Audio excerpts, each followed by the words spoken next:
Kapag ba nag-outing kayo guys, ano ba yung kadalasang ginagawa mo? Ikaw ba yung nag-iihaw, naghihiwa, nagluluto, naglalakad-lakad, tagatikim, o magsiswimming na agad kapag naamoy sa tubig? O may iba ka pang trip gawin? Ano ka dito? Hello guys! Welcome back to my vlog. It's me, Casey Palawenya. So sorry guys, kasi ilang araw akong walang upload dahil sama-sama ang aking pakiramdam. Pero for today's vlog nga guys, ay pupunta tayo dito sa Tampisaw para tayo ay mag-outing. Alam nyo naman guys, yung Tampisaw ay isa sa sikat na sikat dito na puntahan sa Barangay Napsan. Actually guys, nakaraan pa talaga namin gustong pumunta dito. Pero dahil sa sama ng panahon, kaya naman hindi kami matuloy-tuloy. Ang ending, napunta na kami sa pinakadulo talaga ng land dito sa South Palawan. So ayun na nga guys, pagkababa ko, sobrang na-amaze ako kasi laki ng improvement na nangyari dito sa Tampisaw. Partida na bagyo pa sila guys ha. Grabe talaga si Lord guys, kapag siya talaga yung gumawa ng paraan, mas maganda talaga yung mangyayari sa'yo. Ang dami kong chika no, pero ito na nga guys, nandito na tayo sa loob. Pagpasok nga natin ay sobrang daming tao at sobrang daming nag-a-outing dahil nga Sunday ngayon. Kaya naman, lumipat kami dito sa kabilang side at ito yung bumungad sa amin guys. Mas maganda pa pala dito kasi dito makikita mo mismo yung agos ng ilog. Ito guys, ipaparinig ko sa inyo yung agos mismo.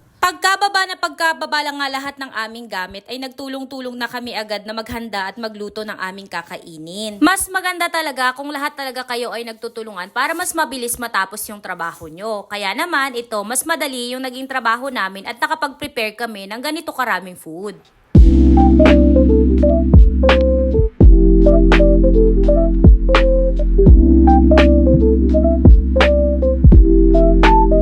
O, diba? Ang ganda ng result. Tapos, bukod sa masarap na pagkain, ay magandang view pa yung nasa harapan namin. Kaya kung ako sa'yo, wag mo nang tipirin yung sarili mo kasi yung entrance dito, 50 pesos lang. 50 pesos lang magiging masaya ka na. Tapos, yung overnight nila dito, 1,200 lang. Good for 2 person na. Tapos, plus 50 pesos na entrance fee. At kung 5 naman kayo, additional 300 pesos, 1,500 pesos lang for 5 person na. Iba't ibang klase ng design pala ang meron sa kanilang accommodation pero same rate lang din naman. Kaya sa mga gustong magpabook, ito yung page nila guys. Yun lang muna for today's video. Salamat! Bye! Kasanan natin ang mundo, magtago papalayo sa mas tahimik at payapang mundo.